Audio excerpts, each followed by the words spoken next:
CIA didn't share any intelligence with Pakistan because they were afraid that ISI would leak it. But at the same time, for 20 years, they were getting a lot of intelligence and working together against Al-Qaeda, right? So there was like, at one point you try to not share things because it's illegal, it's some sort, you understand that they support certain terrorists in some sort of way.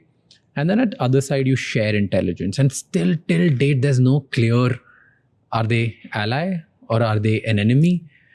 Are they doing right or wrong? Are they good for the world, bad for the world? Like, we need to take a stand at one point, right? That's the average person's thought, is that you have to take a stand. That's not the way that intelligence works. That's not the way that the government works.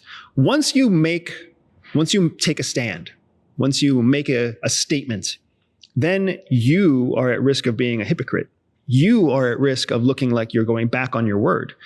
That's why you see so many politicians who never really take a stand. They always move. They say, hey, new information came in, or they changed their mind, or there's something they didn't know about. You have to trust me on this, right? There's all these reasons that people don't take a stand, because when it comes to geopolitics, there's no benefit in taking a stand. For example, let's just say that we stood against Pakistan today. Well, what if a new president's elected? What if there's some sort of upheaval in the country? Do we still take a stand, or do we change our mind? Look at what just happened in Syria. For decades, people have seen Syria as a safe haven for terrorists, as a dangerous place, as an ally to Iran.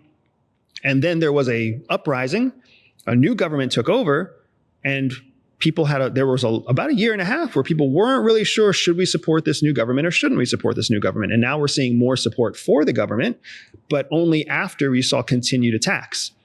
And the new government that we're supporting in Syria is backed by a former Al-Qaeda member, right?